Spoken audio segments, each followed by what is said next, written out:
Bom dia, boa tarde, boa noite para você que está ouvindo ou vendo o seu Plano Geral, podcast de cinema, séries e tudo que acontece nesse mundo do audiovisual que a gente ama tanto. Antes de eu abrir aqui essa edição linda, eu queria mandar um beijo para todo mundo que tem encontrado a gente nos corredores da mostra, que vem falar que escuta a gente, que gosta, que não gosta, né? Que não, em geral o pessoal vem dizer que gosta, mas, né? Que fala.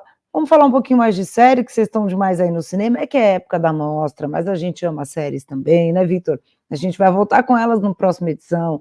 Mas hoje tem muita coisa boa para falar. Não só para quem está em São Paulo, mas para quem está aí em outras cidades. A gente tem um vai e vem muito animado aqui, a Substância chegando na MUBI, Vladimir Carvalho, que nos deixou grande diretor brasileiro, Mix Brasil, Cine Ceará, Festival Curta Brasília, destaques da mostra e um certo aí, né, Francis Ford Coppola. Vamos ajudar, né? Ele que está começando, está vindo até para o Brasil para ver se a carreira dá uma alavancada, né, Vitor?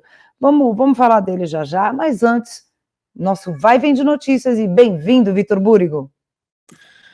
Bom dia, boa tarde, boa noite, Flávia Guerra. E temos também, ainda para finalizar esse programa, entrevista do filme Malu, filme brasileiro premiadíssimo no Festival do Rio.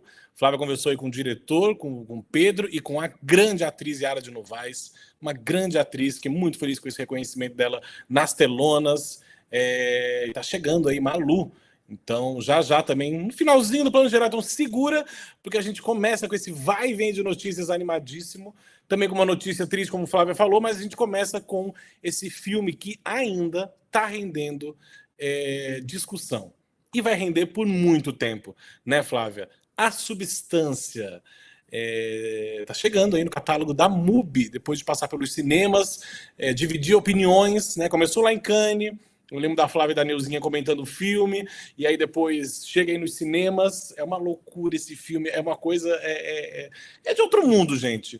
Mas eu gosto muito das referências que o filme traz. Acho que a Demi Moore tá ótima. Ia ficar muito feliz se ela fosse indicada aí nas premiações. Eu não sei como é que tá essa campanha, se tem lugar para ela. A gente já falou semana passada que melhor atriz é uma categoria difícil esse ano na temporada. Mas a Substância vem com tudo, né, Flávia? Com essa temática muito atual, né, do ser jovem, do ser bonita, do estar perfeita, o que o mundo quer de você, você precisa ser mais jovem, você vai perder seu emprego se você não se atualizar, enfim. Claro, né, que aí tem essa substânciazinha, que tem muita gente querendo essa substância. Você tomava, Vitor? Tomava? Deus que me livre, Deus que me livre. Primeiro que essa coisa de já ficar injetando ali, eu já ia ficar agoniado com o tamanho daquela agulha da substância, mas depois, olha... Eu sei que você não ia ter maturidade para equilibrar o jogo, te conheço. Querida, a primeira vez que eu colocasse essa substância, eu não ia parar mais. Aí eu não ia parar mais, porque aí depois que foi, agora vai. Agora aguenta. Agora vai, mas o filme é sobre isso, né, gente? A gente sempre fala aí do catálogo da MUBI, isso não é um publi, a gente ama desde, até rimou, né, gente? A gente adora. Aliás, a propósito, o fundador da MUBI, né, o F. Kakarel, né, o Kakarel, boa pergunta, meu turco é muito ruim, ele é turco, né? Tá aqui, passou pela mostra, né? Fez um painel, abriu o encontro de ideias lá na Cinemateca Brasileira, deu uma super entrevista para a Folha de São Paulo também, falando sobre essa grande gênese da MUBI, que é olhar para os filmes com uma curadoria humana, né? Pensar, né, nos filmes que funcionam, filmes que são mais diferentes. A MUBI tem desde filmes que são mais pop, porque esse como disse Vitor, se tudo correr bem, a Demi Moore vai ser indicada ao Oscar, o filme vai ganhar outras indicações, ganhou melhor roteiro em Cannes, né? Vamos ver como é que ele sai aí nessa temporada, tem Globo de Ouro também, tem muita coisa para acontecer. Mas a MUBI também tem filmes pequenininhos, filmes de acervo, né? É uma curadoria muito legal, muito bacana, e acho muito bom que tenha entrado aí nesse catálogo, porque é o streaming, né? Muita gente no Brasil está longe de cinemas, né? Está longe de grandes cidades. Então, às vezes, ter um streaming vale muito a pena. Eu gosto muito do filme, gente. Como disse o Vitor, lá em Cannes a gente já vem falando, né? A Demi Moore, eu acho que ela tá para esse filme como a Nicole Kidman tá para o Baby Girl. São duas atrizes que são divas, que simbolizam beleza, juventude eterna, duas divas maravilhosas e tal, e se colocam em papéis que as personagens discutem coisas que todas as mulheres encaram na vida e que você precisa sim de coragem, porque recentemente a Demi Moore foi acusada, né, de ter exagerado nos procedimentos, de estar toda repuxada, que não estava bem, né, o corpo dela sofre um escrutínio público e sofreu muito duro. E o filme é sobre isso, né? Essa mulher que é uma diva ali de um programa de fitness da TV, que quando faz 50 anos, como diz o grande executivo da TV para a qual ela trabalha, que é vivido pelo Dennis Quaid, quando você faz 50 anos, acaba. O que praticamente é a sua vida, né? Então, surge aí essa proposta dessa substância para trazer um eu melhorado dela, que é vivido pela Margaret Qualley. Eu gosto mais, Vitor, quando o filme tem um quê meio de Cronenberg, eu gosto mais do começo. E não ali do final que ele fica meio gore, né? É literalmente jorrando na nossa cara. Mas a proposta toda eu curto demais, acho que você é fã também, né? Meio gore você tá sendo boazinha, né? Porque esse final sei lá, escatológico, é tanta coisa, mas também não vamos aqui, né? É que assim, hoje em dia, vendo nas redes sociais, já tem muito spoiler por aí, né? Já tem as imagens, muitas coisas que entregam aí boa parte desse grande finale do filme, que realmente parece que vira um outro filme, né? Que fica uma coisa assim. É o derradeiro, assim, vai indo, né? Parece que vai levar vai ladeira abaixo, né? ladeira Não, abaixo. eu brinquei aqui que é meio gore, porque ele não é desde o começo. O gore é um gênero do terror e do horror, que ele já nasce como gênero de horror e terror, né? Terror, adorei. E tudo prenuncia que é isso. Mas é exatamente o que você fala, ele muda de tom, ele não dá essa cara no começo. Né? Ele dá uma cara de que vai ser uma coisa meio ficção científica, uma coisa meio Cronenberg, com estranhamento, aquele body horror, né? Que é o que o Cronenberg faz muito bem. Pensa aí, Gêmeos Mórbida Semelhança, né? E até o Crimes do Futuro, que é o último filme dele, que fala muito dessa coisa do corpo também.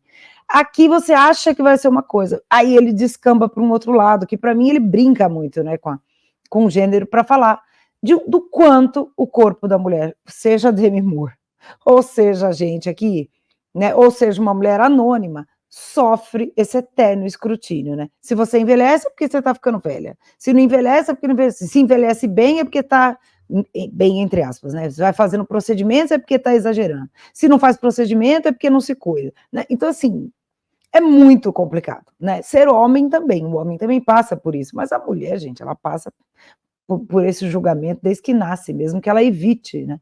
E no caso de atrizes como a Demi Moore, faz parte da vida delas, né? O que é muito cruel também. Então, esse filme tá dando muito o que falar. E vai dar mais, viu, gente? É por isso que eu espero que ele chegue no Oscar, porque a discussão é muito interessante. É isso aí, então, a substância, né? Eu vejo muita gente escrevendo The Substance. Gente, o filme foi traduzido, ele tem o nome português, você mora no Brasil, você é brasileiro, você fala português, e fica nessa de The Substance.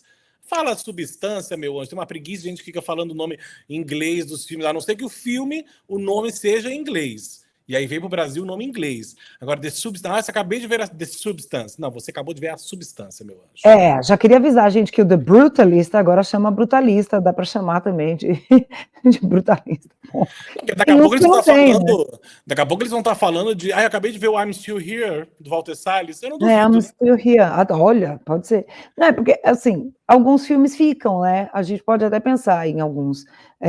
Mas que às vezes a gente esquece aqui, porque a gente passou o ano inteiro decorando o nome do filme em inglês, tipo The Room Next Door, do Almodóvar, chama assim desde que ele anunciou que ia filmar. Mas agora estreou e chama O Quarto ao Lado. Então a gente adapta, né, gente? Estamos aí na pista, né, Vitor? Agora tem muito filme brasileiro vindo por aí, vamos falar do nosso cinema, Vitor. Eu quis falar do Ainda Estou Aqui, porque hoje ele não está na pauta, então só para dizer que a gente não falou, eu dei esse exemplo, mas vamos. Gente, a gente tem um pacote com o Walter Salles que a gente tem que dar um jeito de colocar, aqueles merchan de podcast, que você fala, você quer aprender inglês? Então fale, I'm still here. Oferecimento da escola de inglês Learn English. Olha, gente, a gente está aceitando, nós já estamos fazendo o roteiro aqui do Publi, né? Faz o Publi aqui com nós, né, Vitor? Vamos lá, brincadeiras à parte. Vamos falar de cinema brasileiro que não precisa de legenda. Quadro brincadeiras não. Pode fazer publi. Bora. Pode fazer publi, pode fazer. Vamos seguir com o cinema brasileiro. Na verdade, uma notícia que deixou todo mundo muito triste, que foi a morte do Vladimir Carvalho, esse grande cineasta paraibano. Ficou muito conhecido pelos documentários que ele fez. O Vladimir também é irmão do Walter Carvalho, grande diretor de fotografia. E o Vladimir era um cara muito presente, né, nos festivais, ele marcava muita presença, ele é um dos padrinhos do Fest Aruanda, lá em João Pessoa. É um cara que era muito querido por todo mundo. Ele foi homenageado ano passado no prêmio do cinema brasileiro e do prêmio Foi Grande Otelo. professor do Festival de foi professor da Universidade de Brasília, da UNB, né? Então ele era um cara muito querido também no Festival de Brasília, né, Vitor? E ele tinha mais de 20 filmes aí no currículo dele, e um deles, acho que ficou muito famoso, foi O País de São Saruê, que foi, eu acho que talvez o mais marcante da carreira dele, mas era um cara muito querido. Ano passado, inclusive, eu almocei com ele, ele, Marcélia Cartacha, aliás, beijo Marcélia, que fez aniversário essa semana, que passou. A Marcélia é muito amiga dele, né? Porque são paraibanos também, dividiram muitos trabalhos e muitos encontros. A gente almoçou lá no hotel antes de ir para o prêmio, e ele sempre muito, muito ativo, muito alegre, né? Enfim, nos deixou aí o Vladimir Carvalho com um legado aí também no cinema. Era um cara muito querido, um documentarista e um cineasta. E sabia que eu já fui na cidade dele, Itabaiana, na Paraíba, que também é onde mora o G.C. Quirino, que é um poeta de lá também. E o Vladimir é de Itabaiana, na Paraíba. E claro que eu já estive lá, né, Flávia? Claro que eu já estive lá. Você aí sua jornada, né, pelo visto, né, de cidadão do Nordeste, é óbvio que já foi lá, né, gente? Fazer política, né? Fazer uma politicagem. Não, brincadeira. Mas olha, Vladimir era um mestre, né? O País de São Saruê, aliás, e foi proibido, foi tirado do meio do Festival de Brasília, né, em plena ditadura militar aí, né, o Brasil sofria muita censura. Aliás, o documentário da Marina Persson e do Gustavo Rosa de Moura sobre a mostra fala muito disso. A gente vai falar dele na próxima edição. Mas o País de São Saruê também trazia essa questão das secas, né, na região Nordeste, desse descaso com essa região tão maravilhosa do Brasil. Ele retratou muito, né, isso, como diz o Vitor, ele era paraibano, então trouxe esse Brasil que estava bombando no cinema novo também, né, tinha um olhar documental. Eu que dou aula de documentário sempre cito os filmes dele como definitivos, né, para a nossa escola de documentaristas aí tão incrível que a gente tem. Então, quem não conhece o trabalho do Vladimir, por favor, corra atrás, porque ele influencia gerações aí, não só aqui no Brasil, né, Vitor? E ele estava sempre disposto a ensinar, né, a contar histórias, era um contador de histórias também, era muito, muito legal estar com ele. E aí teve uma edição do Fest Aruanda, que eu fiz um especial sobre os cartazes de cinema brasileiro que tinham marcado a vida das pessoas. Eu entrevistei várias pessoas que estavam lá, vários convidados que estavam no Fest Aruanda, e um deles foi o Vladimir. Então vamos ver esse trechinho, vamos ver o pôster brasileiro. Qual será? Qual será, Flávia Guerra, o pôster de Vladimir? Qual será que ele escolheu? Vamos ver o que ele falou. Mais interessante como concepção, como realização, compreendeu? Porque o cara tem imaginação, cria uma ideia, ou melhor, cria uma imagem, mas ele sabia realizar. É o pôster do Deus e o Diabo na Terra do Sol, o primeiro, porque esse filme tem, pelo menos dos que eu me lembro, 3 cartazes diferentes. Mas o gênio que criou o primeiro Deus e o Diabo na Terra do Sol, chamado Rogério Duarte, criou uma das coisas mais lindas, que era Otton Bastos segurando o punhal e como que se fosse coberto assim pelo sol. Uma coisa linda, inesquecível. Se entrega, Corisco!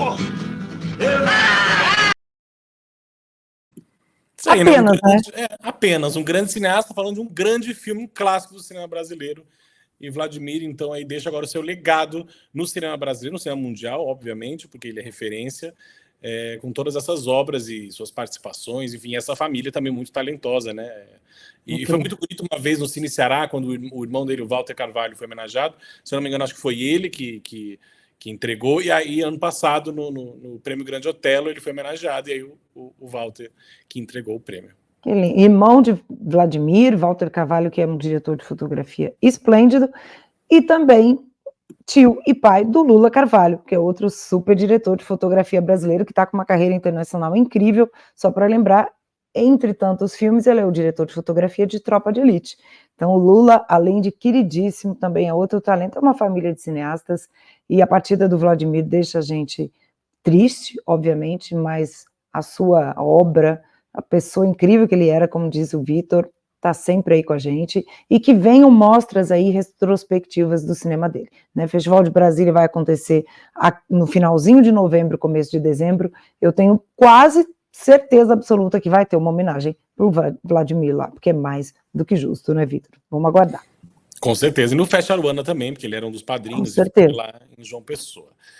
Já que estamos falando de festivais de cinema, nesses últimos dias aí foram anunciados e selecionados de festivais muito importantes e muito legais que a gente adora, que é o Mix Brasil, que é o festival conhecido de cultura da diversidade, das temáticas LGBT, o Cine Ceará, que já é um dos grandes festivais do Brasil, que acontece lá em Fortaleza, o Mix Brasil acontece em São Paulo, e o Curta Brasília, o Festival Curta Brasília, que também é um festival muito importante, que está aí na sua 12ª edição, que traz um panorama geral, assim, dos curtas-metragens e videoclipes também, curtas nacionais e curtas internacionais. Então, no Mix Brasil a gente tem longas, curtas, tem a mostra competitiva, mas também tem as paralelas, tem várias atividades paralelas no Mix Brasil, tem dança, tem música, tem literatura, tem o show do Gongo com a Marisa Hort, que é ótimo. Que delícia.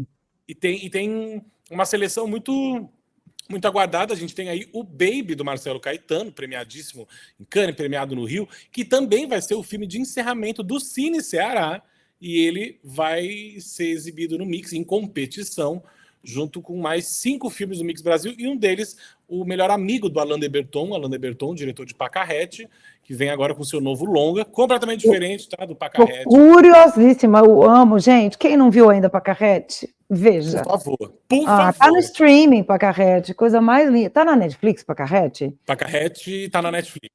Maravilhoso. Netflix com esse catálogo também de filmes brasileiros que, olha, tá lindíssimo. E Baby, gente, anota, porque Baby foi um dos filmes que lotou, mas não passava um pensamento, um sinal de Wi-Fi na sala do Cine Sesc, na sessão do Baby, que eu soube no fim de semana. Então, assim, coisa mais linda ver cinema brasileiro lotando desse jeito na mostra e fazendo o circuito. E quando o Baby estrear, vejam também, né, aqui vou mandar para ele, gente, porque a gente fica brincando com ele, o nosso querido Ricardo Teodoro, o nosso Javier Bardem, brasileiro, né, Vitor? Grande ator. Vocês ainda vão ter novidades boas dele na televisão esse ano, viu? Não vamos dar spoilers aqui, mas a gente sabe que ele vai fazer coisa muito bacana na TV, né, Vitor? Com certeza, é um cara muito talentoso, né? Ele e o João também, que faz o par dele no Baby. Incrível. Mas é isso, então, temos aí Mix Brasil chegando, Cine Ceará, Curta Brasília. No Mix Brasil também tem outro filme premiado, aí, o Avenida Beira-Mar, que foi premiado no Rio, eu assisti também com a Isabel Teixeira e André Beltrão. Tem o Alegria do Amor, da Márcia Paraíso, que foi minha professora na faculdade, lá de Floripa, de Santa Catarina. Tem Salão de Baile, This is Ballroom, do Juru e Vitan. Filme de Vitan tá lindo, adorei, eu vi no Rio, a gente vai vir falar dele aqui, ganhou melhor montagem no Rio, e a montagem é deliciosa, sobre o movimento do voguing, né, que são as pistas maravilhosas, só que carioca, e principalmente esse movimento LGBTQI, trans, a mais, não chego a dizer periferia, né, que o Rio de Janeiro tem uma periferia diferente de São Paulo quando a gente fala periferia, mas fora aí desse eixo central do Rio, que é maravilhoso esse movimento. Eu adorei o filme, me surpreendeu assim, me surpreendeu não porque eu não esperasse que fosse bom, mas o ritmo e essa montagem me surpreendeu muito, não à toa que ganhou. Então depois a gente fala mais dele aqui. E foi o filme de encerramento também do Olhar de Cinema, se eu não me engano. Tem também na competição de longas Uma Breve História da Imprensa LGBT+, no Brasil, do Luffy Steffen, e aí vários curtas aí, como Carne Fresca, que é um filme que a gente falou aqui, que ganhou no Festival do Rio, tem o Cavalo Marinho, do Léo Tabosa, com o Tuca Andrada, enfim, Se Eu Tô Aqui Pro Mistério, do Clary Ribeiro, Volúpia, Exagero, enfim, é uma seleção incrível. Também o Cine Ceará vem aí com a sua edição, a sua 34ª edição do Festival Ibero-Americano, com filmes brasileiros da República Dominicana, de Cuba, da Argentina, do Uruguai. Tem também os curtas, né, da competitiva nacional, e tem também a mostra Olhar do Ceará, né, com longas e curtas. Então, uma Vitor vai estar lá, gente. Vitor vai estar lá, vai contar tudo para a gente.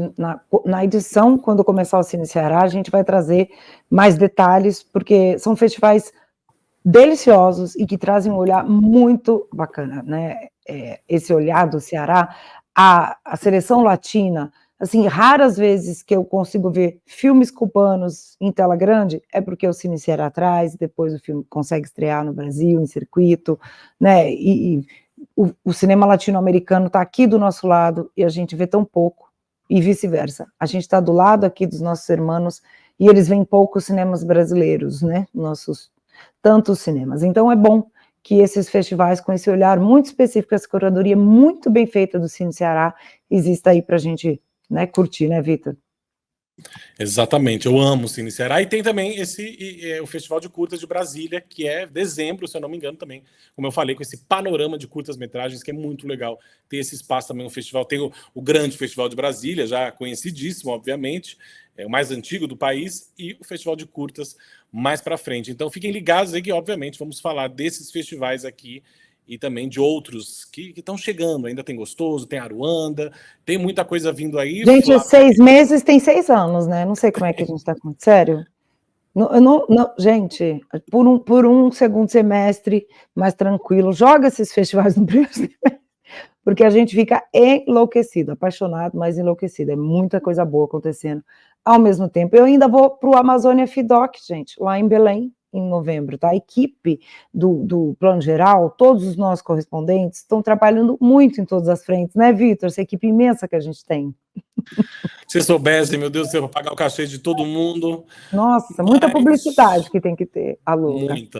Muita publi. Vamos continuar então com o festival que ainda não acabou. Quando vocês estiverem escutando esse podcast, assistindo, talvez já tenha acabado, mas a gente ainda vai falar, porque tem que falar dos vencedores, porque quando estamos gravando ainda não temos essa lista tão esperada dos vencedores da Mostra de São Paulo, que não acaba nunca, porque são mais de 400 filmes, gente. Então a gente vê muito filme o tempo inteiro. A Flávia vai trazer aqui algumas entrevistas também que ela fez de alguns filmes. Eu também vi alguns filmes, alguns depoimentos. A gente ainda está vendo filmes. A gente ainda está aqui.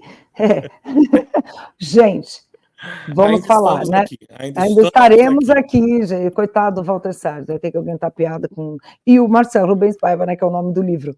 Olha, só para relembrar aqui, a mostra, e isso, de novo, aqui fazendo referência ao documentário, né, a história da Mostra de Cinema de São Paulo, que vai estrear no Max, né, que está estreando aí no Max, dirigido pela Marina Persson e o Gustavo Rosa de Moura, explica isso muito bem. A mostra nasceu como um festival, né, criado pelo Leon Kakoff, como um festival do público. Não foi pensado como um festival dos VIPs, né, como eu brinco, o chiqueirinho VIP, o festival de muitos desfiles de celebridades, não. Era um festival para que o público se aproximasse do cinema numa época em que era muito mais difícil trazer as cópias físicas, rolos, né, e também o Brasil sofria uma grande censura. E o mundo estava em ebulição. 71, né, a década, e o Brasil numa ditadura. E aí, o voto sempre foi do público.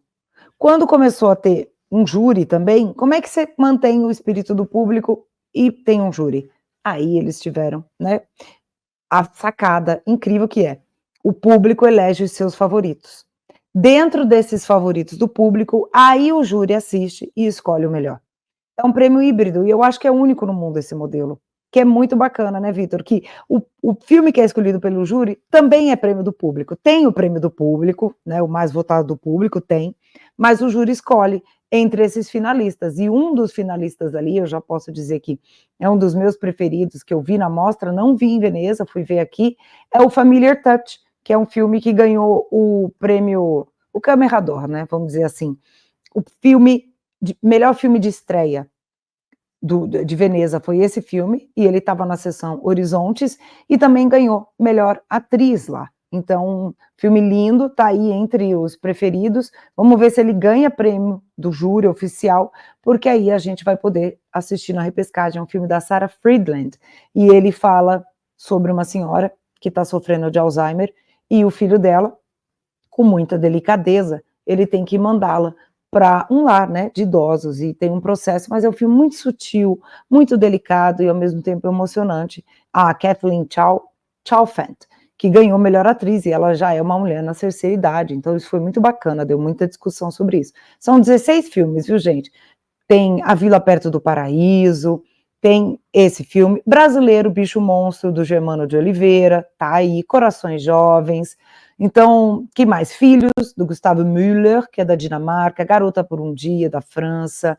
Tem o Hanami, que é da Denise Fernandes, que é Suíça, Portugal e Cabo Verde. Tem You Know Other Land, que é um documentário. Vitor aí estava me falando que está super cotado para o Oscar. Também está entre os favoritos, viu, Vitor? Então tem muita coisa acontecendo. É uma lista.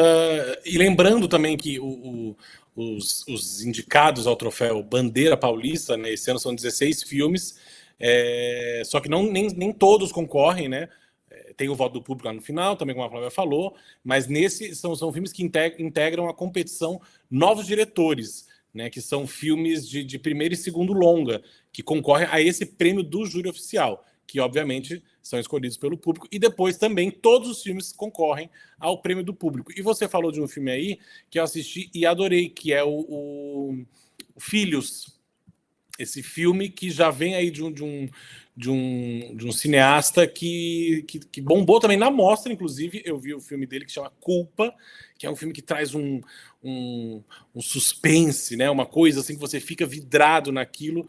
E o Filhos tem uma mesma pegada, tem uma pegada muito parecida com o filme anterior, mas é a história de uma mulher que trabalha num presídio, e aí ela chega um detento, e ela tem uma ligação com ele, o passado dela. E aí ela vai ter que lidar com essa relação com esse homem lá dentro, que ela vai ter que encarar de frente esse cara que teve uma é que eu não sei se tá na sinopse ou não o que ele fez na vida dela, mas é um filme bem interessante, chama Filhos, mas é isso, são 16 filmes aí, né, no Troféu Bandeira Paulista, e o júri começa a ver a partir desses 16. Obviamente, se o júri já tiver pela amostra, eles vão assistindo o que eles querem, Claro. mas eles ficam focados nesses 16 filmes para o Troféu Bandeira Paulista. Tem outros prêmios, tem o prêmio Netflix, tem o prêmio do Cinema Paradiso, prêmio do público, prêmio da crítica, então tem muita coisa. Mas enquanto não temos os vencedores... Tem o prêmio da Abracine, hein? Associação Brasileira de Críticos de Cinema também. Que é separado, tem o da crítica e tem também o da Abracine, que é outro prêmio, né? Então...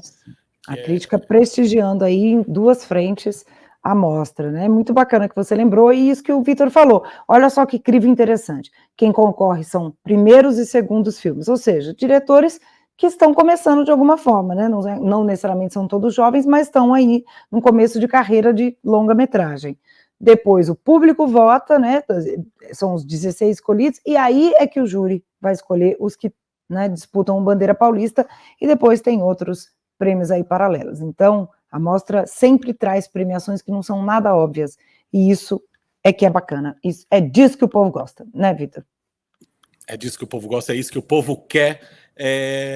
Vamos agora para um brasileiro que eu assisti e adorei, que aliás é um diretor que eu adoro, Camilo Cavalcante, um cineasta pernambucano, que fez, né, já um clássico brasileiro, né, a História da Eternidade, aquele filme lindo, maravilhoso. Maravilhoso. E ele está com esse filme agora na mostra, ele já passou alguns outros filmes na mostra, eu lembro um doc chamado Beco também, que era sobre o Recife, e agora ele chega, ele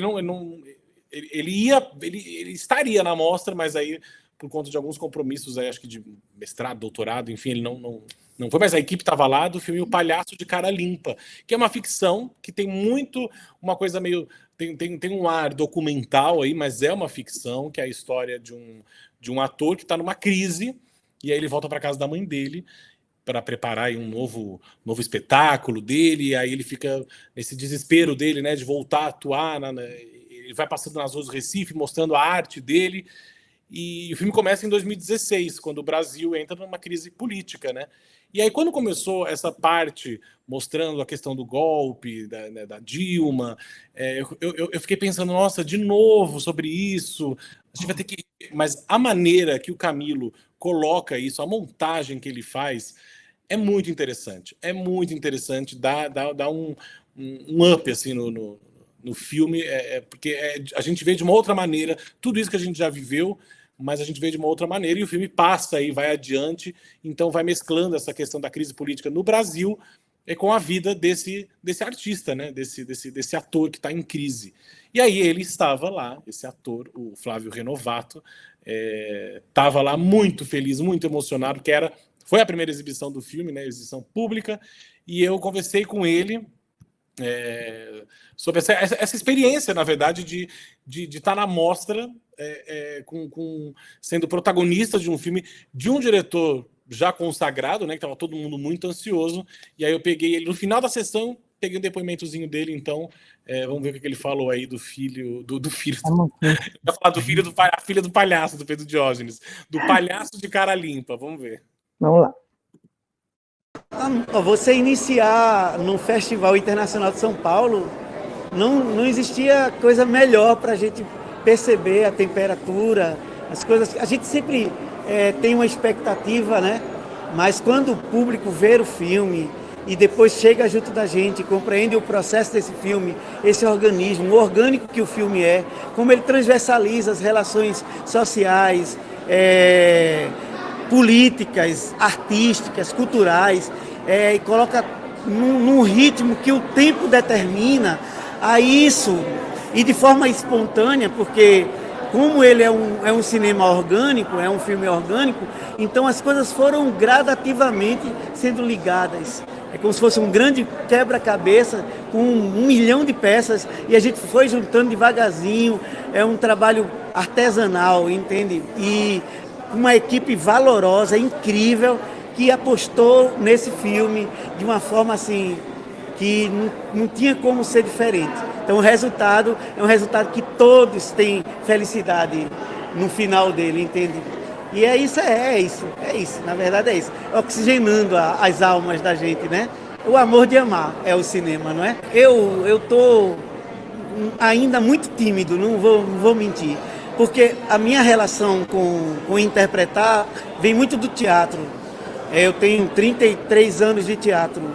E cinema, eu sempre fiz cinema, mas assim, de forma muito acanhada, não é? Mas sempre fui muito apaixonado por cinema. Então, ver um filme, eu protagonizando o filme, a relação de minha mãe ser protagonista também, entende, desse filme, ter essa relação híbrida entre o real e o ficcional, não é? Tudo isso faz com que a gente tenha muita fé que o filme vai dar muito certo, vai rodar muito. A gente espera muito nisso, sabe? A gente espera que a gente vá para outros festivais, que lá em Recife, que ainda não foi, quando chegar lá, o público de Recife vai ver a cidade, não é? Então, ver a cidade, ver a periferia de Recife, a região, zona metropolitana do Recife, enfim. E eu acho que vai ser muito bacana. Acho que as pessoas vão se sentir felizes, motivadas, emocionadas, não é? Enfim, é isso. Que graça. Isso aí, Muito tá dado o recado de um grande artista também, então fiquem de olho aí, o Palhaço de Cara Limpa do Camilo Cavalcante, deve rodar mais festivais, e mais pra frente, ano que vem, estreia com certeza nos cinemas brasileiros. Mas agora, Flávia Guerra, passando do Brasil, a gente vai pro Irã, é isso? Uma coprodução Irã, Reino Unido, um documentário que eu adorei esse nome. Conte, fale mais sobre isso, Flávia Guerra.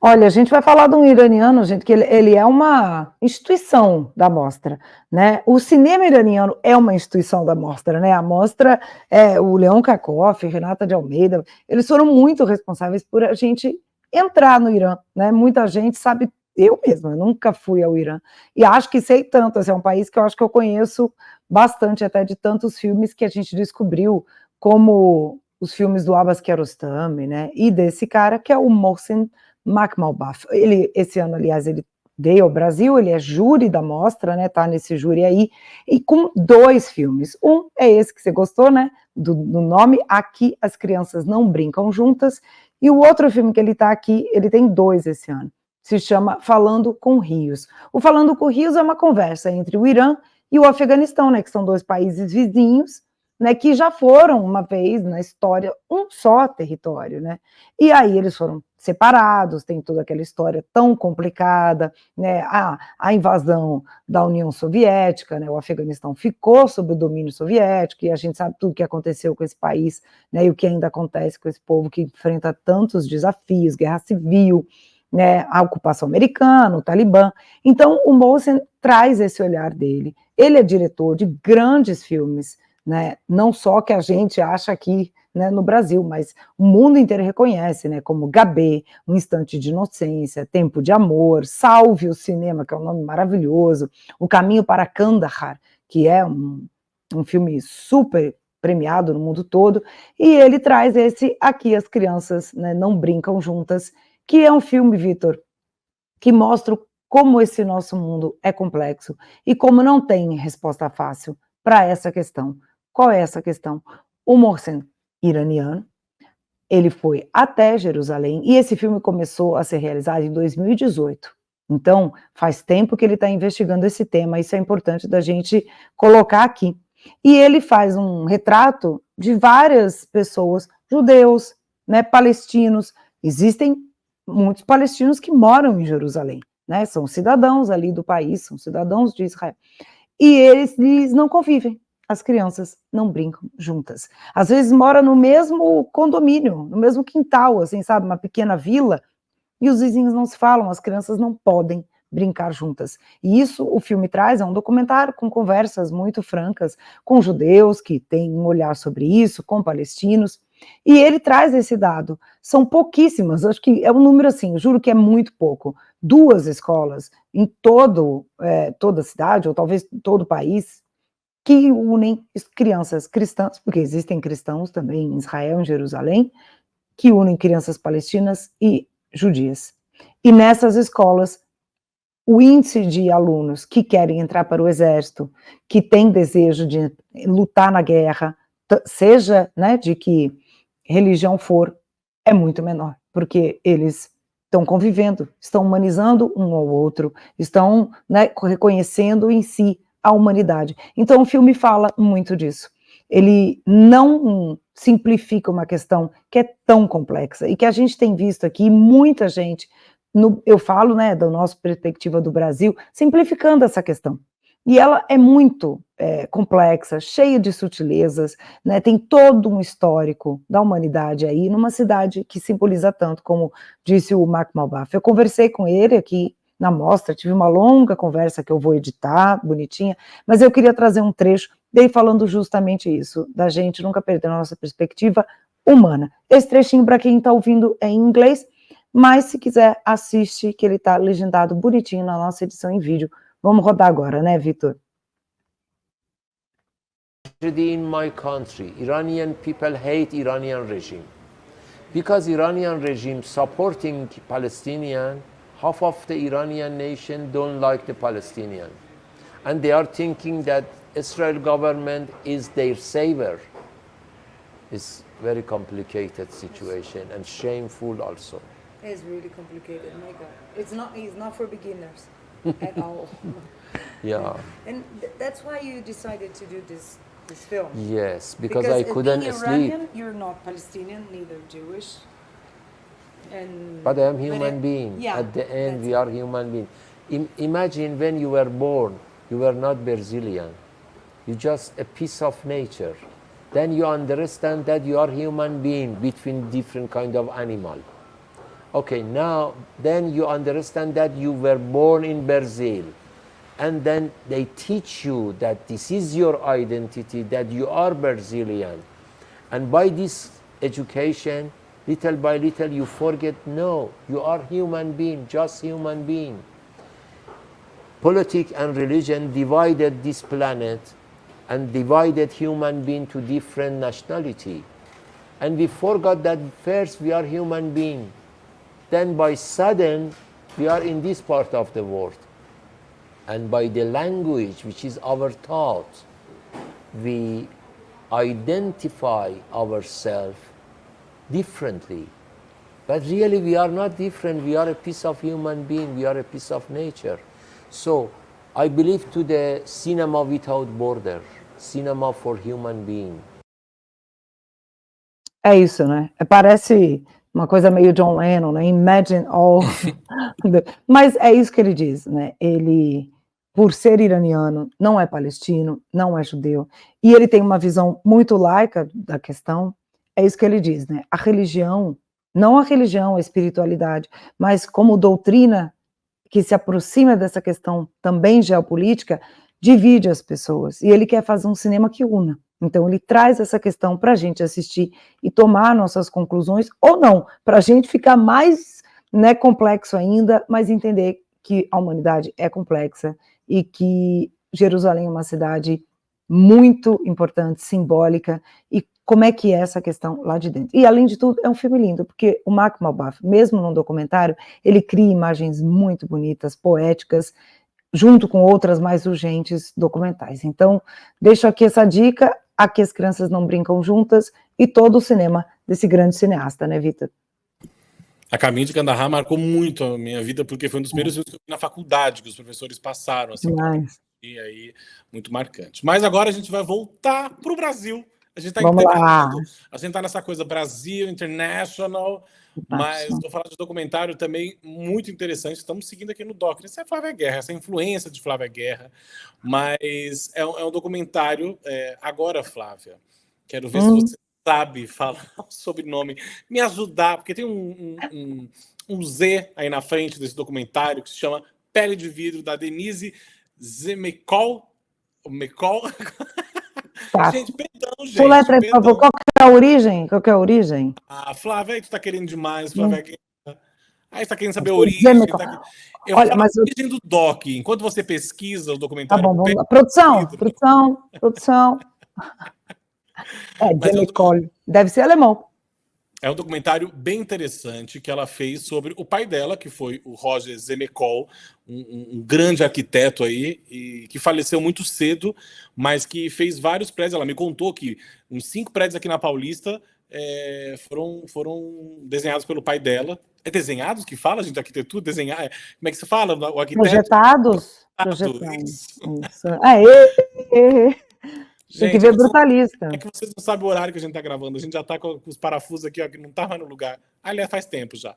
Mas, enfim, é um documentário que tem essa questão pessoal, porque ela fala do pai dela, esse reencontro com o pai no cinema, obviamente, mas conta também a história de um dos prédios mais famosos que ele projetou em São Paulo, que ela descobriu através de uma amiga que estava ocupado por familiares sem teto. E aí depois também aconteceu uma tragédia, e ela vai conduzindo a narrativa nessa questão muito pessoal dela, mas também que traz uma reflexão sobre o Brasil, sobre essas questões das moradias, o reconhecimento também desse arquiteto. Então, bem interessante. E eu conversei com a Denise, então eu vou deixar que ela fale melhor do que eu desse produto dela, que não deixa de ser uma homenagem também para o pai, né? Obviamente, mas ela transforma isso num filme bem interessante. Vamos ver o que ela falou aí sobre Pele de Vidro, esse doc que também está aqui na seleção da mostra. Começou com uma amiga de uma amiga que me contou que estava fazendo uma tese sobre o prédio do Largo do Paissandu, um prédio que meu pai fez nos anos 60, que era a obra-prima do meu pai, um prédio modernista, todo de vidro. Na época era de super assim, tecnologia, né? Tecnologia avançada de arquitetura, e aí ela me contou que o prédio estava ocupado por pessoas sem teto. E aí eu fiquei curiosa, falei, nossa, que loucura. Quando eu comecei a olhar as fotos, eu falei, nossa, o que está acontecendo? E eu falei, não, isso pode dar um bom filme, porque tem uma situação das pessoas que moram na rua, mas também tem essa história toda da arquitetura no Brasil, que foi a primeira arte de exportação do Brasil nos anos 60, tem a história do meu pai, que eu também tinha um pouco de vontade de contar, porque ele foi um arquiteto que faleceu muito cedo, mas ele foi muito prolífico. E eu queria que as pessoas conhecessem o trabalho dele, porque só aqui na Avenida Paulista ele tem 5 prédios que ninguém sabe que é dele, né? Então, começou essa vontade meio de contar essa história. Quando eu comecei a pesquisar o prédio, eu percebi que o prédio refletia a história do Brasil nos últimos 50 anos. Aí eu falei, nossa, o auge da arquitetura do Brasil, né, na era de ouro da arquitetura. Depois veio o golpe, o dono do prédio perdeu o prédio por causa do golpe militar, e aí foi ainda uma sucessão de coisas que foram refletindo, né? A Polícia Federal mudou para o prédio durante a ditadura, foi abandonado várias vezes, tiveram vários projetos de franceses que queriam transformar o prédio laboratório cultural, enfim, tinha muita história. Aí eu falei, não, eu preciso contar essa história. E quando acontece a tragédia do prédio, que ele pega fogo e desmorona, eu fiquei assim muito chocada, muito emocionalmente muito abalada, porque eu estava nessa busca pelo meu pai também, que eu perdi tão cedo dentro desse prédio, e eu também não tinha conseguido entrar. Na época o pessoal que estava coordenando não me deixou entrar no prédio. E aí, quando ele desmorona, assim, se abre um novo capítulo, né? Que foi quando eu conheci, de fato, os moradores do prédio, que estavam acampados do lado, no Largo do Paissandu, e eu comecei a conversar com eles, entender um pouco da vida deles. E foi esse momento, assim, que também eu percebi que eu tinha meio que perdido aquela conexão de novo com meu pai. Então, ele se tornou um filme mais pessoal.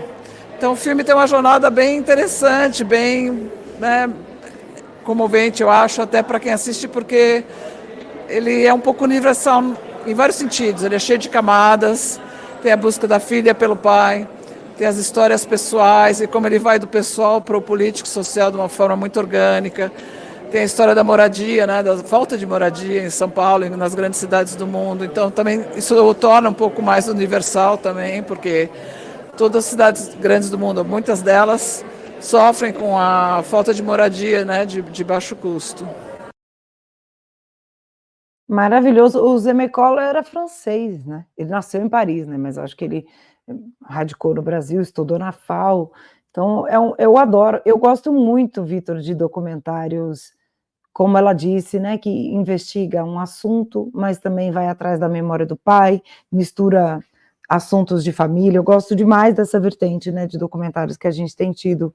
Então, dica super legal, super bacana. E a gente está num bloco aqui documentários, estou gostando. Eu gosto que Flávia faz a lição de casa, entendeu? Ela foi lá, ela foi maravilhosa, Flávia. Eu sei que você tem mais dicas aí, mas eu vou falar de uma dica aqui rapidinho também, Flávia, que tem a ver com amigos nossos que estavam em Cannes com você. Sol de Inverno, que é distribuído no Brasil, o primeiro filme da distribuidora Michico Filmes. Michico Filmes, gente, para quem não sabe, a Michico Filmes não é a dona Michico, tá? Japonesa, não é a dona Michico.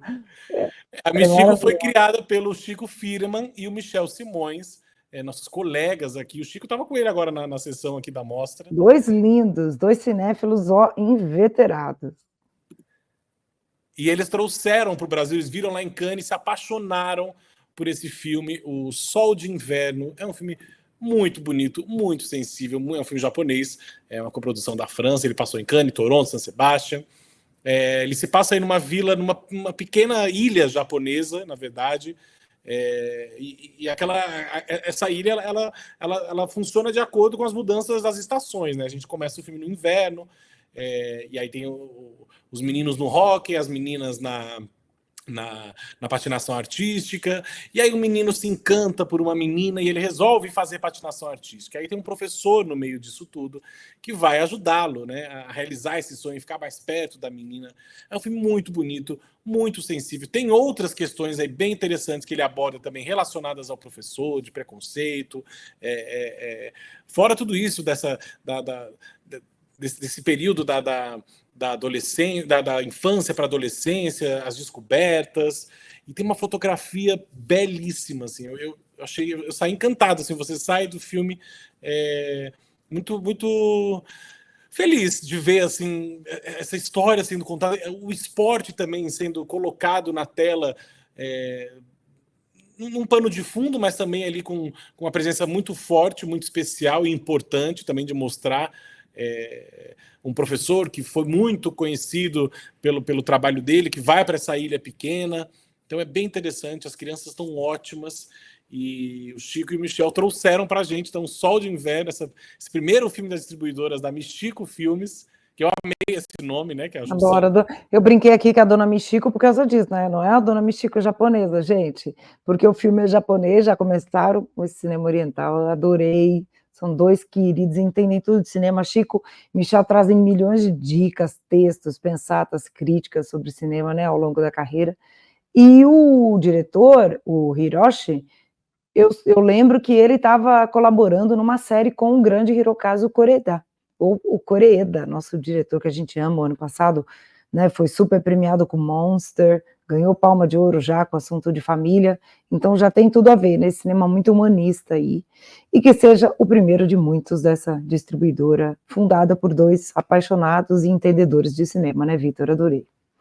Com certeza, é um filme muito lindo, muito sensível, então fiquem ligados nesse nome aí, Sol de Inverno, que é bem bonito mesmo, é cativante, é carismático. O filme, apesar de ter umas questões ali que deixam a gente meio assim, meio abalados, mas é bem, bem bonito mesmo, Sol de Inverno.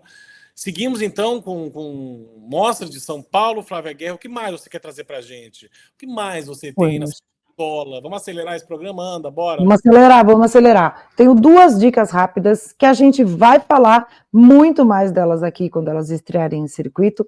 Eu começo aqui com um filme, eu sei que eu tô toda politizada, né? A gente tô toda trabalhada, né? Semana de eleição que passou, ano de eleição, mas um filme dirigido por um brasileiro que é também britânico, o Vitor Fraga. Esse filme se chama Maus Patriotas. Nome ótimo, né, gente? O que é um mau patriota, né? Nesse caso, mau patriota é como muitos britânicos caracterizam quem é anti-britânico. Pessoas que têm um olhar mais crítico para o que a gente chama de ultrapatriotismo, né? Que é um tanto quanto perigoso, né? Outro dia tem um influencer que eu amo, chama Parada Inglês, o perfil dele no Instagram. Por que eu vou trazer isso? Porque ele é britânico, ele é maravilhoso, ele tem um perfil e ele fica brincando sobre as coisas que ele ama do Brasil. Ele diz, eu amo o viralatismo do Brasil. O que quer dizer isso? Ele fala, porque eu gosto de quando o brasileiro brinca com essa noção de patriotismo, né? Ele tira sarro disso,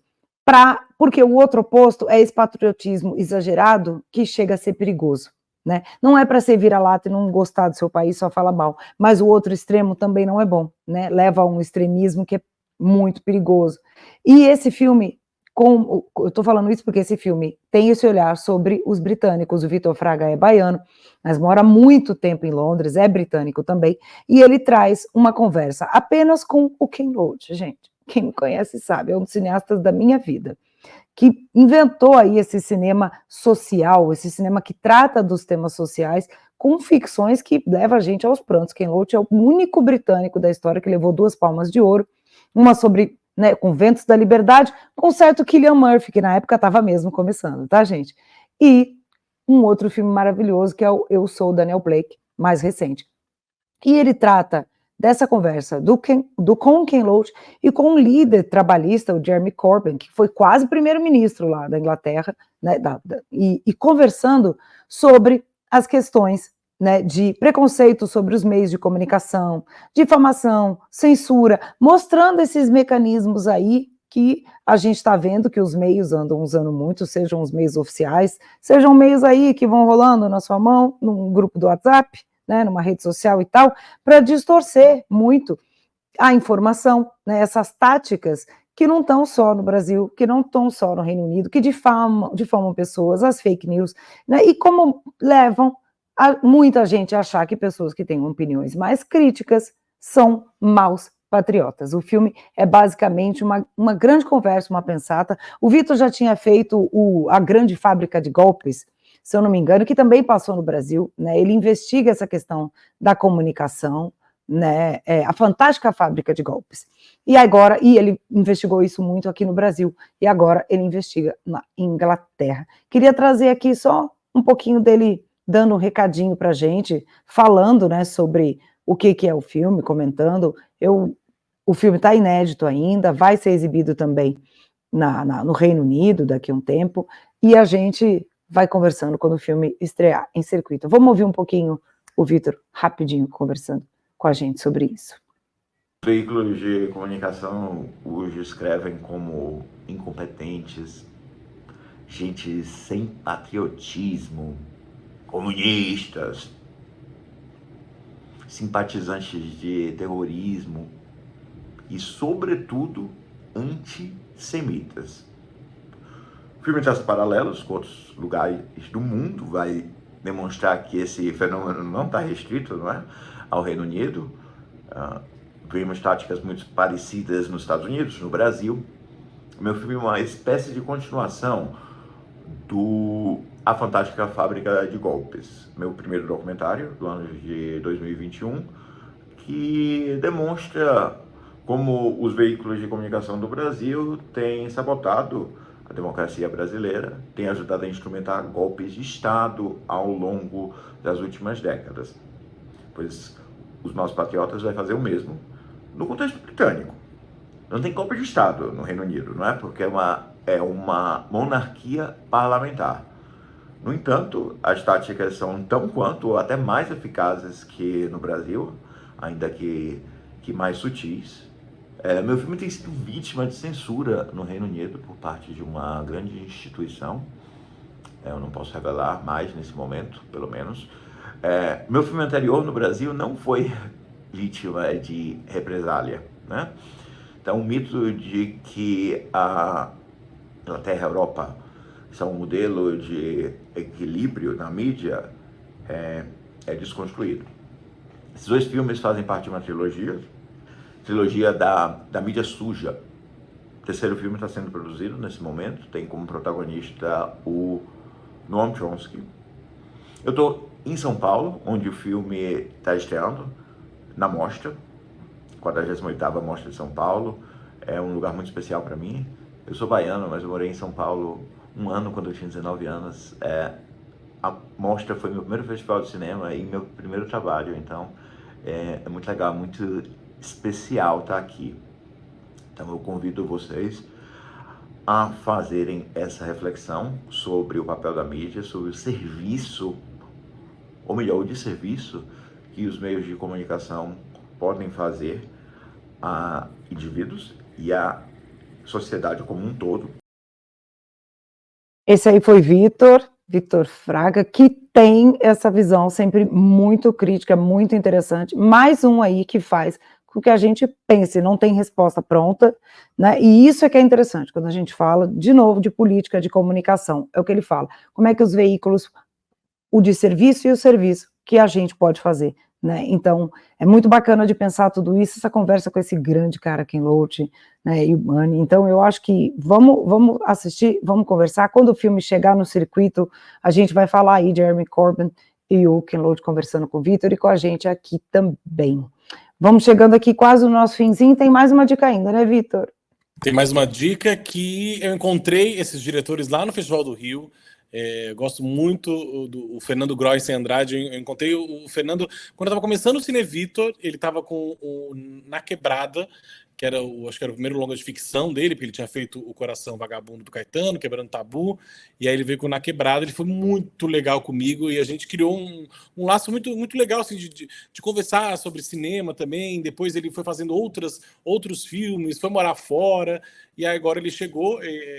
Eu entrei no final da sessão, eu não consegui ver o filme deles, mas eu entrei no finalzinho da sessão para dar um oi para eles, até falei com eles rapidinho. Entrevistei a Angélica, cunhada dele, na verdade, né? É verdade, porque ele é irmão do Luciano Huck, né? E a Angélica estava na sessão super emocionada também, estava a família toda, a mãe dele, o Luciano, um dos filhos, enfim.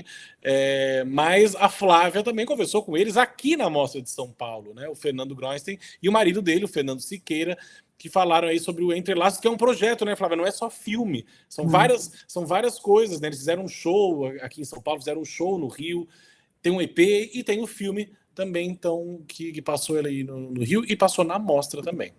Isso aí, vamos ver sobre o que é. Deixa eles falarem que a gente volta aqui rapidíssimo. Tendo a pré-estreia do Necklace, Entrelaços, aqui na Mostra. Estou muito honrado, meu primeiro filme, um curta de morango, estreou aqui nesse espaço.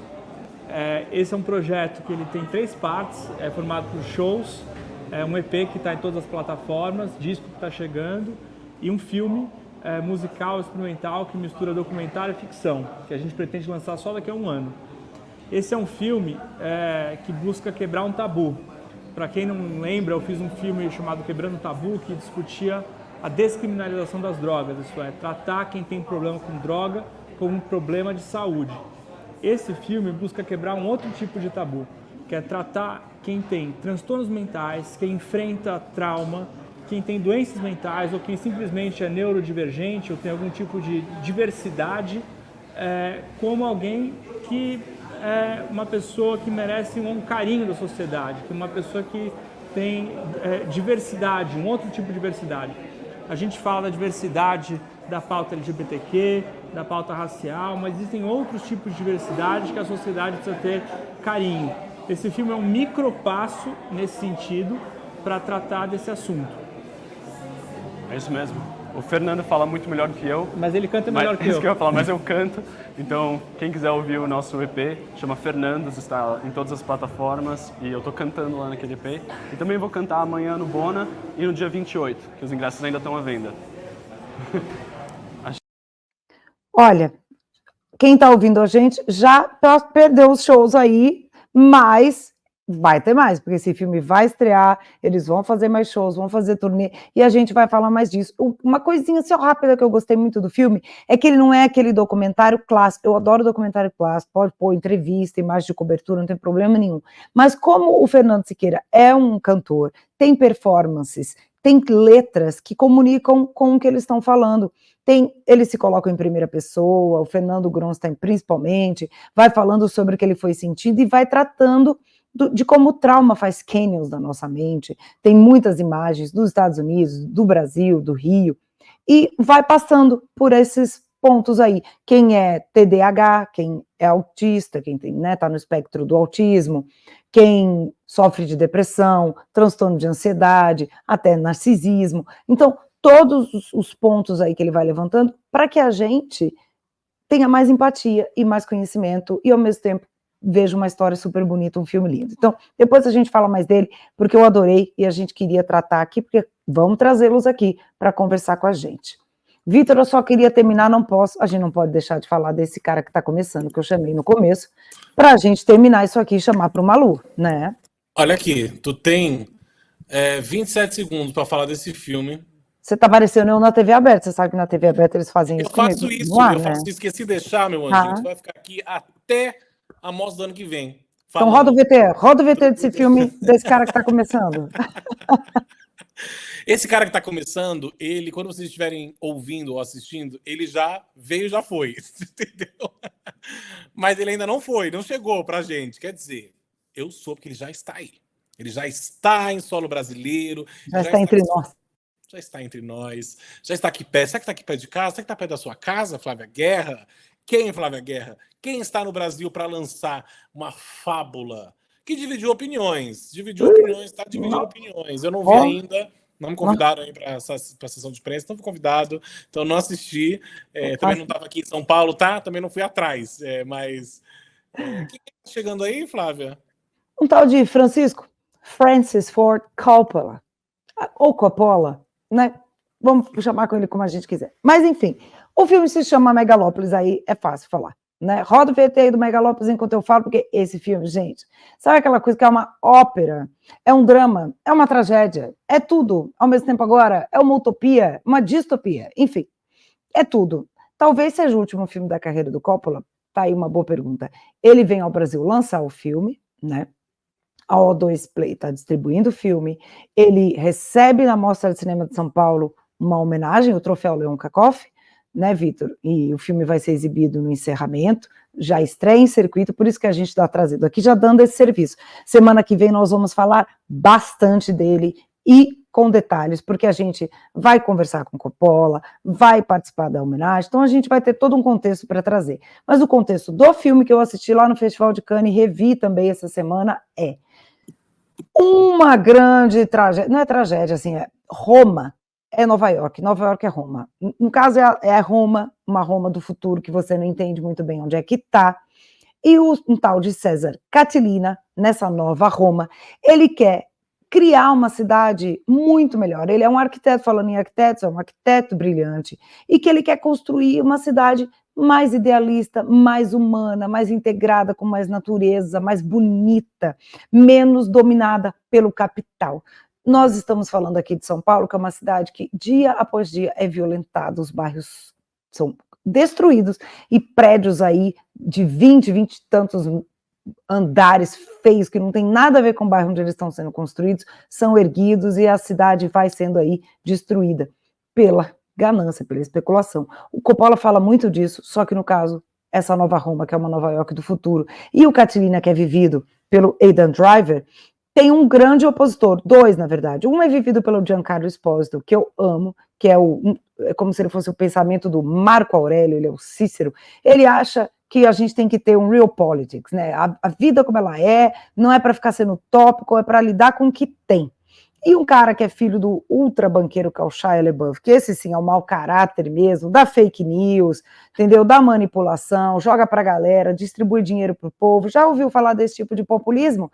Quer correr por fora, entendeu?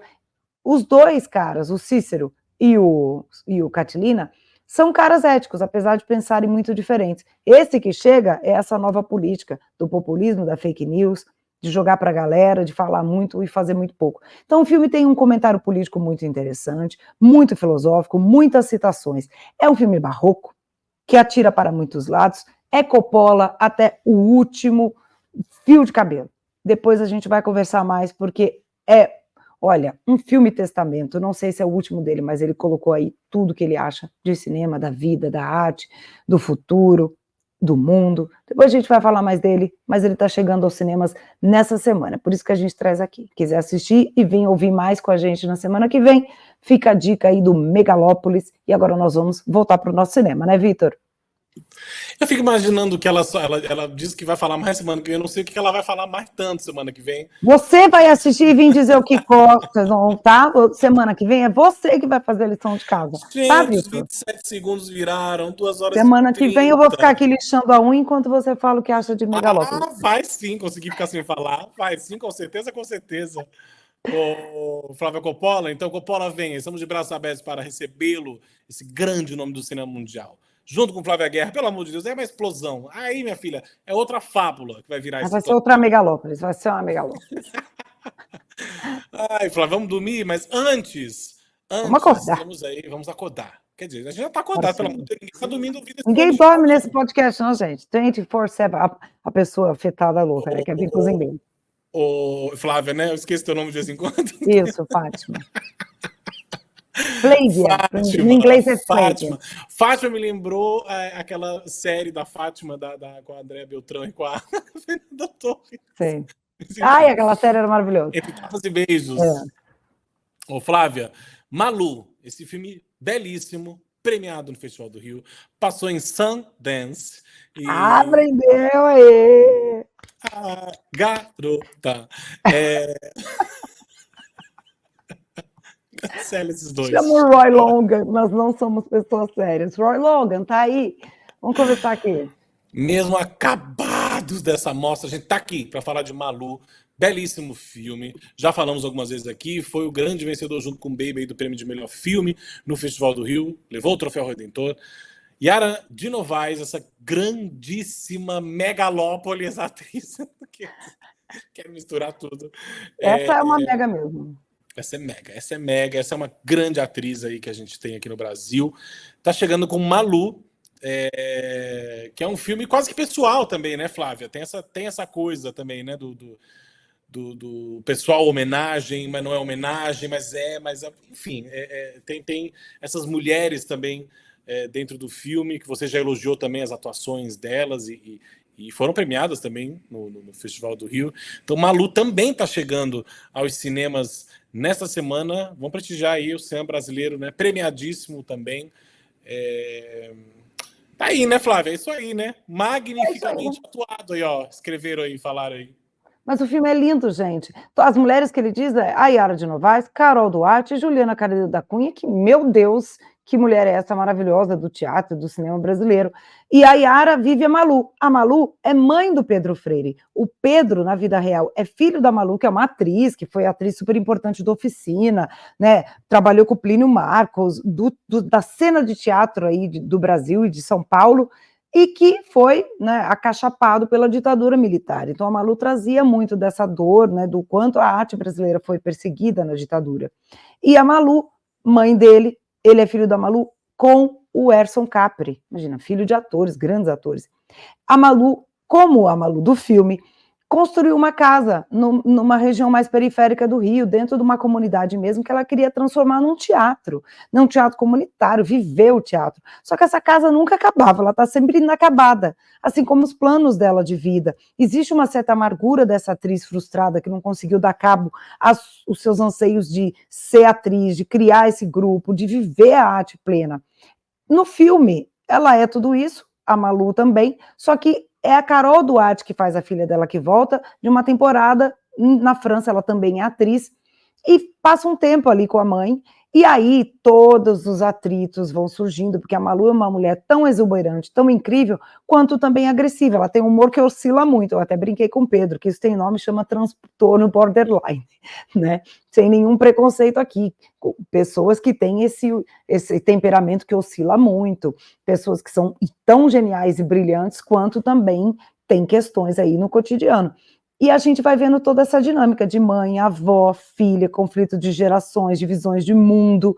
É um filme muito humano. Quem assistiu Grey Gardens vai lembrar, vai saber do que eu estou falando. Quem é fã do Cassavetes, o Pedro também é. Então é um filme que parece que está tudo muito naturalmente acontecendo, porque parece que elas quase não estão atuando, mas que tem uma direção muito firme ali, muito forte. Então, vamos ouvir essa conversa que o Pedro e a Yara, que conversaram comigo, falam mais sobre isso aí nesse papo. E não perca, é um filmaço, gente, uma delícia de filme. Mas agora você vai ficar aqui, né? Não vai ficar longe da mamãe mais, não. Eu quero visitar você e a vovó, ficar uns dias na casa. E depois eu decidi que eu vou voltar pra São Paulo. São Paulo. Eu queria comentar isso pessoalmente. Eu não tinha a menor expectativa do Malu, e eu amo quando não tenho expectativa, porque eu fico muito aberta para receber o que o filme dá, sabe?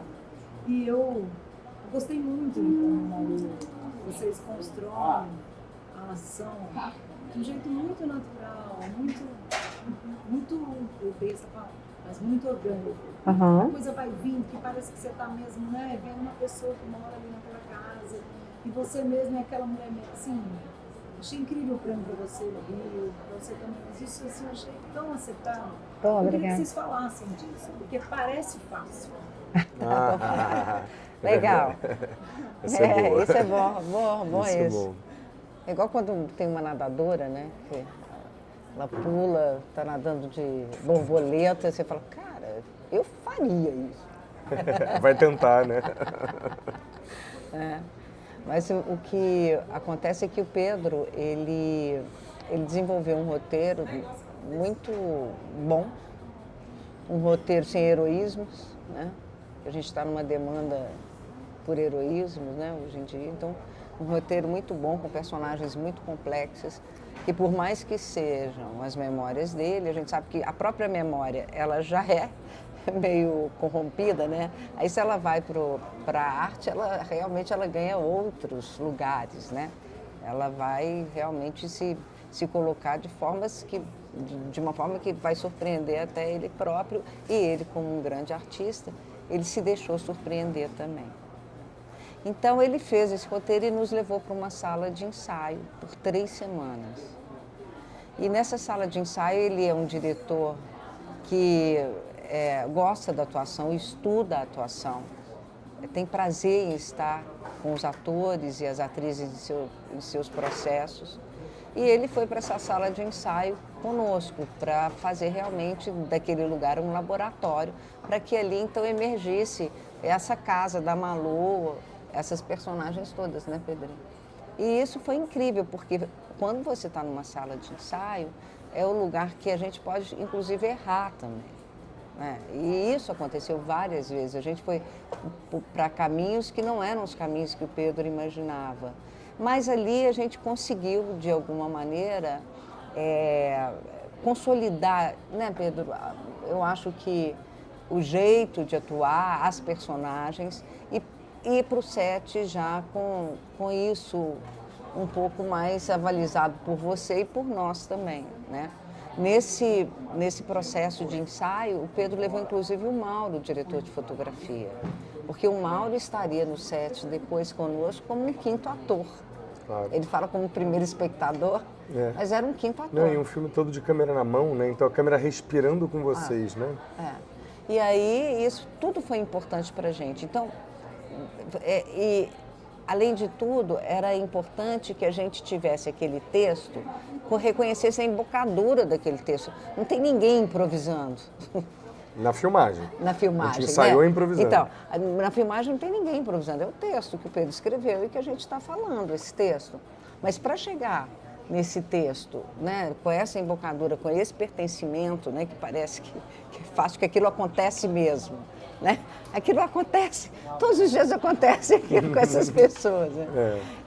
A gente passou por esses improvisos, que são esses improvisos que geram na gente essa proximidade com tudo, essa proximidade, porque a palavra, normalmente, quando ela vem para o ator, para a atriz, ela constrange. Normalmente ela é constrangedora. E esse trabalho que o Pedro fez foi exatamente para que essa palavra viesse como um outro elemento qualquer. Não com aquela autoridade que normalmente a palavra tem sobre um ator e uma atriz, né, Pedrinho? E aí ele não deixou a palavra nos constranger. E a gente chegou à palavra com a necessidade de dizê-la. Mas ele escreve também, ele não escreve...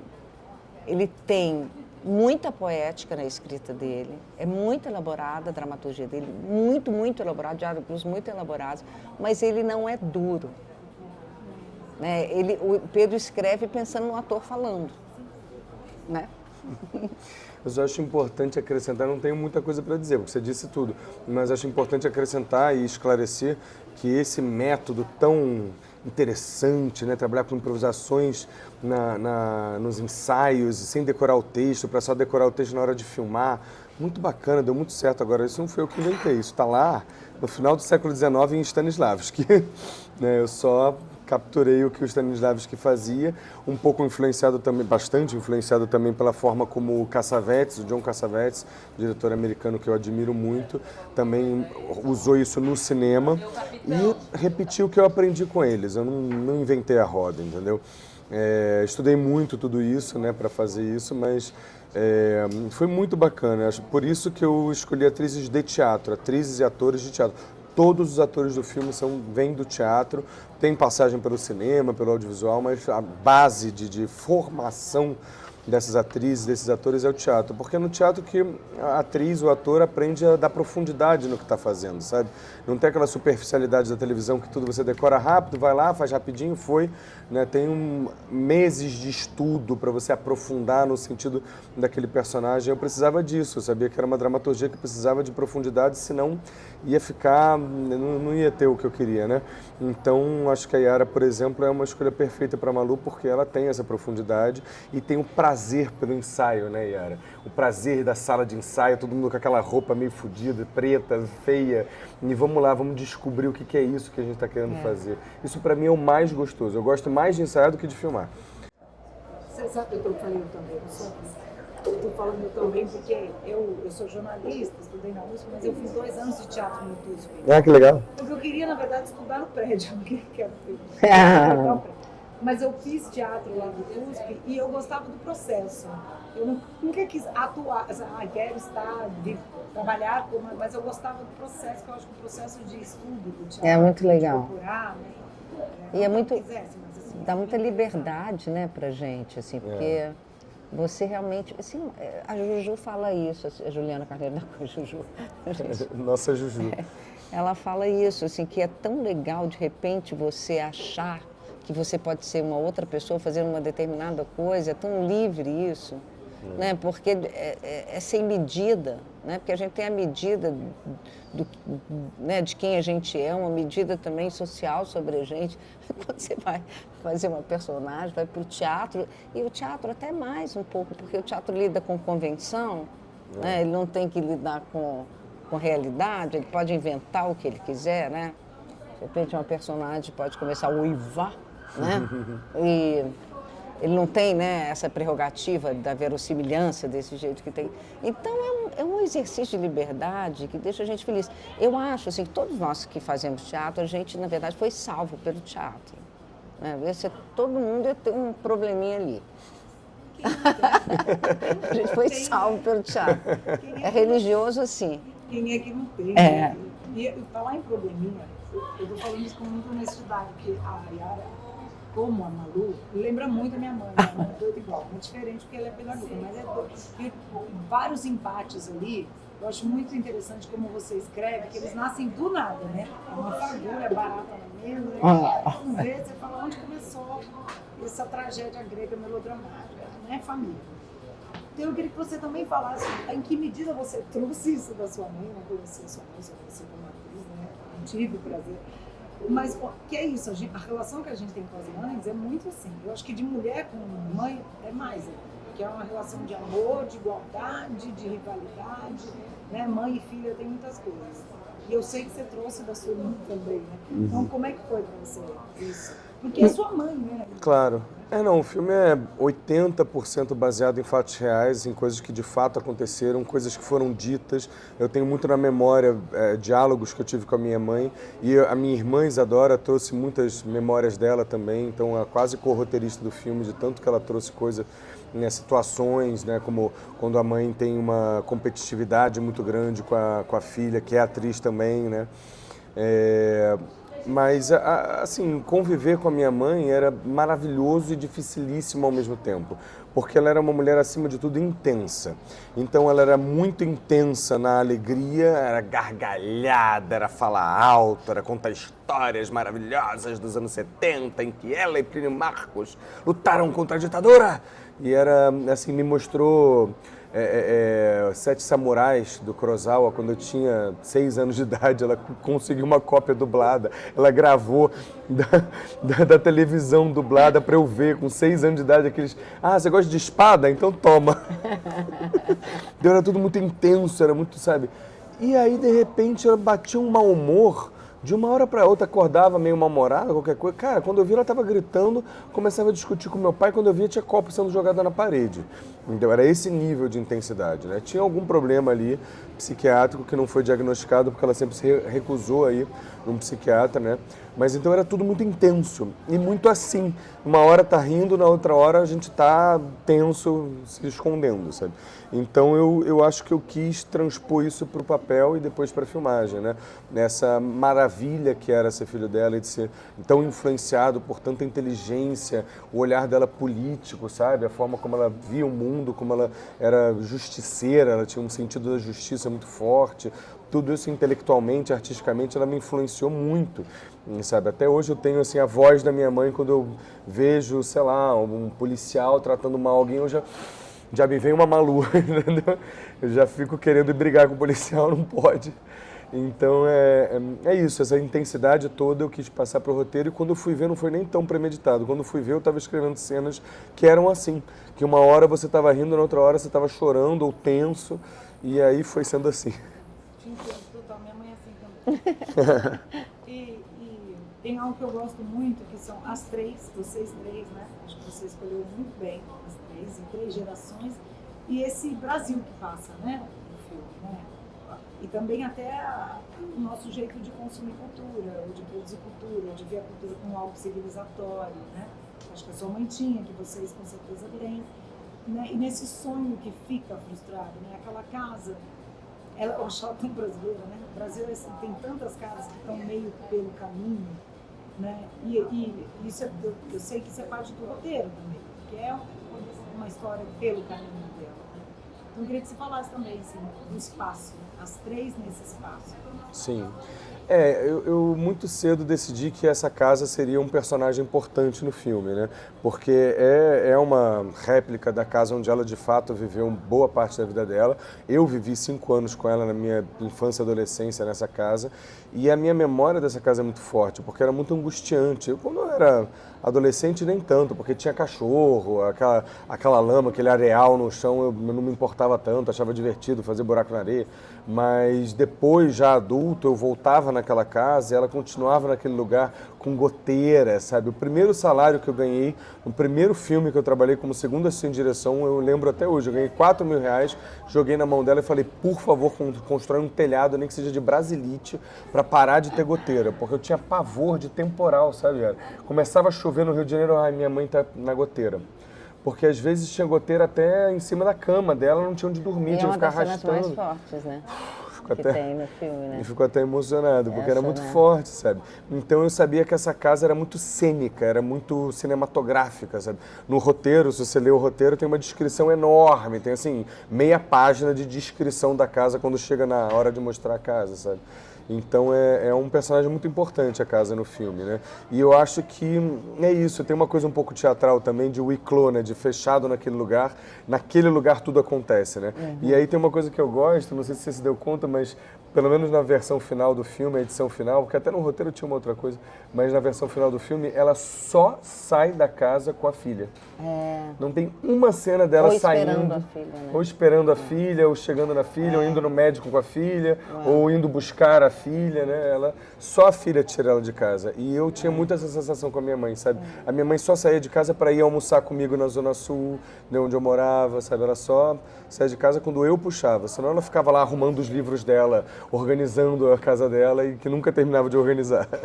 Esperando Godot. Esperando Godot, exatamente, esperando Godot. Me Godot. lembrou muito, não é uma comparação direta, mas me lembra, que é um filme que eu amo também, que é o Grey Gardens, né? São aquelas duas... Nossa, gente, foi referência Foi pra gente. referência, a gente assistiu junto. Foi referência pra gente, Muito Grey Gardens.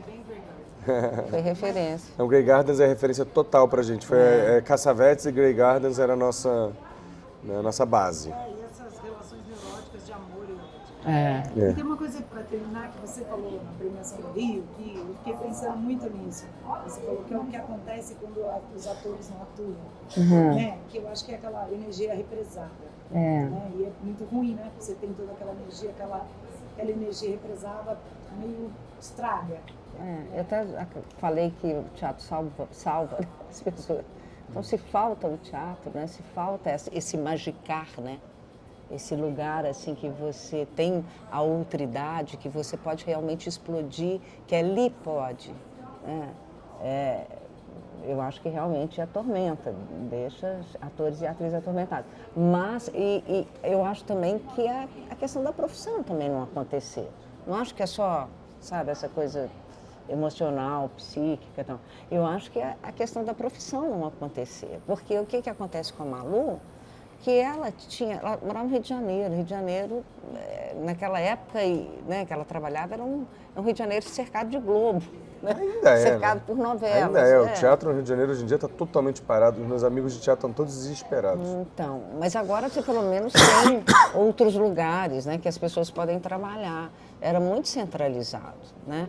E aí eles tinham uma medida para a Malu, né? Eles mediam a Malu com o padrão deles. Não dava.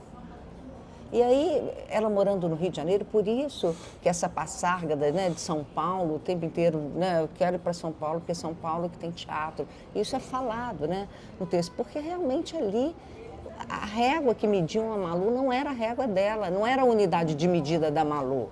Era uma unidade de medida de outras atrizes, não dela. E esse descompasso era um descompasso muito importante.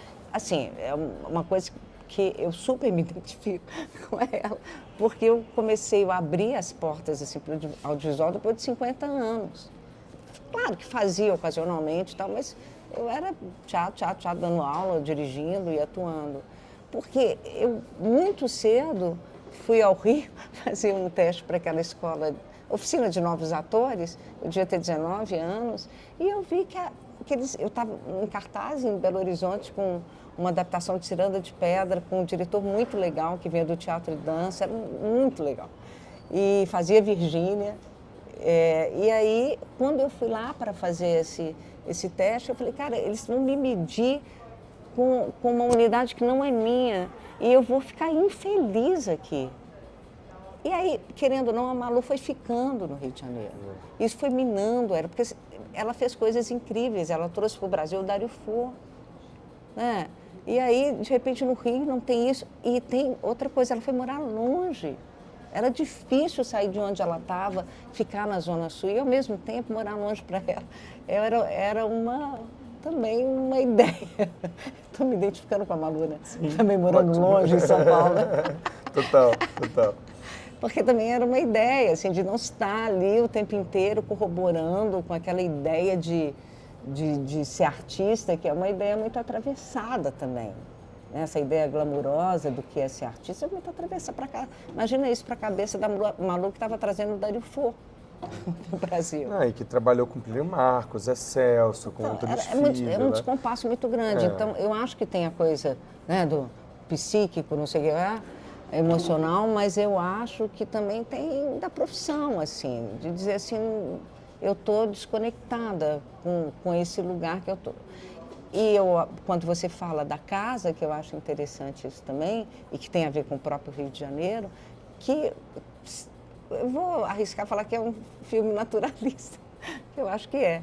Assim, não tem jeito de você não ter a circunstância ali, né, o espaço expresso, que é esse espaço que é gerador daquilo tudo. Né? A briga foi gerada pela goteira também. Claro. Então, todas as circunstâncias ali geram, né, aquele nervosismo. Eu estava lendo o livro Véspera, da Carla, né, Madeira, exatamente isso. Assim, cara, de onde vem, né, essa ação tão trágica, tão condenável que você fez? Eu lembro que quando a gente foi para a locação pela primeira vez, né, a gente passou 3 semanas ensaiando numa sala de ensaio fria, né? E aí a gente foi para a locação, para conhecer a locação 3, 4 dias antes de começar a filmar. Eu lembro de vocês assim, tipo, porque a gente não realizou. Agora eu entendi. Eu tô há 3 semanas estudando e ensaiando. Tudo, né? Agora caiu a ficha. Por exemplo, o Marquinhos Freire fazendo o cabelo da Malu pretão, né? Também isso, esse cabelo, né? Tudo ajuda, né? Tudo ajuda. Né? Mas não sei se é possível se dar conta de como tem um poder de curativo mesmo, sabe? Fazer um filme assim, porque eu muito cedo, quando eu estava escrevendo o roteiro, muito cedo eu pensei, quando eu comecei a botar as memórias, primeiro eu botei todas as memórias no papel, né? Todas. Eu fui botando, escrevi, sei lá, 40 páginas de memórias de coisas que aconteceram e tal. E eu olhei para aquilo e disse, agora eu preciso separar o joio do trigo. O que é o joio e o que é o trigo? Eu não posso ficar botando cenas que são para mim, para o meu processo de autoanálise, de cura. Isso eu separo e maravilhoso ter isso, eu levo para minha analista. Então, olha só o que eu escrevi sobre minha mãe, super importante a gente conversar aqui. Agora, o que interessa para o espectador? O que interessa cinematograficamente? O que me interessa como diretor, sabe? E aí eu fui fazer um filme, não um processo de autoanálise. Agora, quando você faz um filme sobre a sua mãe, por mais que seja para fazer um filme, e você chama essas atrizes maravilhosas, elas fazem uma constelação familiar incrível, né? Minha irmã que falou isso, ela falou, gente, assistir esse filme é tipo fazer 10 constelações familiares, porque tá tudo ali, né? É um filme muito realista. E o Pedro, algumas cenas, ele acabava chorando muito, né? Pra gente era muito emocionante também. Eu lembro da cena da briga, você e a Carol no contraluz, brigando, discutindo. Teve uma hora que a gente repetiu algumas vezes, foi das cenas que a gente mais repetiu, porque normalmente a gente fazia em 1 take ou 2 takes, porque elas estavam com um texto decoradíssimo, a equipe era ótima, não tinha por que repetir, sabe? Era tudo muito fresco, sabe? Mas essa cena eu fui repetindo porque eu senti que elas estavam chegando e que a cena podia ser mais profunda, sabe? E aí teve um take que eu cheguei para falar com vocês, então, eu acho que... molhado em lágrimas, eu lembro da cara de vocês assim, tipo, tum, e aí eu quase que não precisei dizer nada, só a minha cara vermelha, inchada, molhada, já foi uma melhor direção que eu dei pra vocês. Entendi, o buraco é lá embaixo. E aí o 8º take foi incrível, vocês estão animalescas na cena, né, as duas estão transtornadas, né, eu adoro essa cena. É isso aí, então muitas dicas. Malu também passou na Mostra de São Paulo, né? Acho que eu não falei, a gente falou foi premiado no Rio, mas também passou na Mostra. Muitas dicas do cinema internacional, do cinema brasileiro. É isso, né? Daqui a pouco a gente volta aí, daqui a pouco tá de volta com mais dicas, mais estreias, mais filmes. Vamos trazer série, viu, gente? Porque é isso que ela falou lá no começo do programa, Mostra. Engatou o Festival do Rio, Mostra de São Paulo, mas daqui a pouco... Com muitas coisas, essa miscelânea que é esse plano geral, né, Flávia Guerra? É isso aí, é geral, é um plano geral e a gente ama o audiovisual, boas histórias para todo mundo. Beijo, boa semana, boa estreia. Vai conferir o cinema desse cara que está começando, o Coppola. Ele é bacana, viu, gente? A gente está postando nele.